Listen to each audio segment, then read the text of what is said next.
उन सभी बिहार वासियों से विनम्र निवेदन है जो सच्चाई की बात करते हैं, जो गरीब के मुद्दे को उठाते हैं, उनका साथ देते हैं। तो आइए सब मिलकर के गरीबों के मुद्दे, सच की बात को उठाने वाले मनीष कश्यप जी का साथ दें।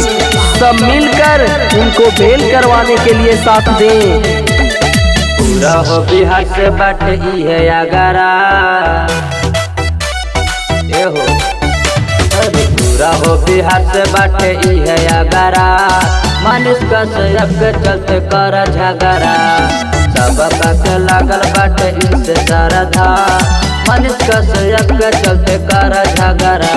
तो आइए सब मिलकर मनीष कश्यप भैया का समर्थन दें, उन्हें सपोर्ट करें। हमेशा वो हमारे लिए खड़े रहे हैं, आज हम लोगों को उनके लिए खड़े रहना है, उनका समर्थन देना है भाइयों। बिहार के खातिर शान हुए, सबका लहू अभिमान हुए। केहू से नाही डरीला, नमे ब्रांड पहचान हुए, नमे ब्रांड पहचान हुए। बिहार के खातिर शान हुए, सबका लहू अभिमान हुए। केहू से नाही डरीला, नमे ब्रांड पहचान हुए। राजनीति करा नहीं कर रगड़ा, राजनीति करा नहीं कर रगड़ा। हो राजनीति करा नहीं कर रगड़ा। मनीष कश्यप के चलते कर झगड़ा। पूरा हो बिहार से बाटे ई है अगरा। मनीष कश्यप के चलते कर झगड़ा।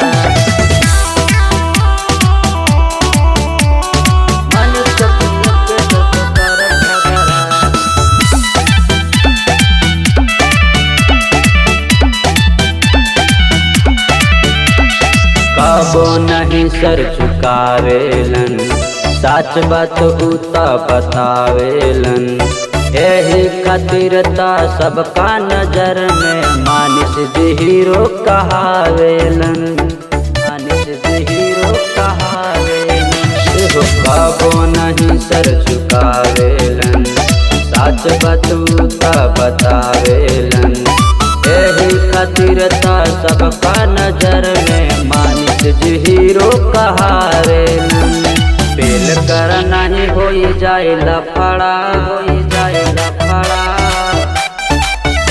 हो बेल कर नहीं होई जाए लफड़ा। मनीष कश्यप के चलते करब झगड़ा। पूरा हो बिहार से बाटे ई है अगरा। मनीष कश्यप के चलते कर झगड़ा।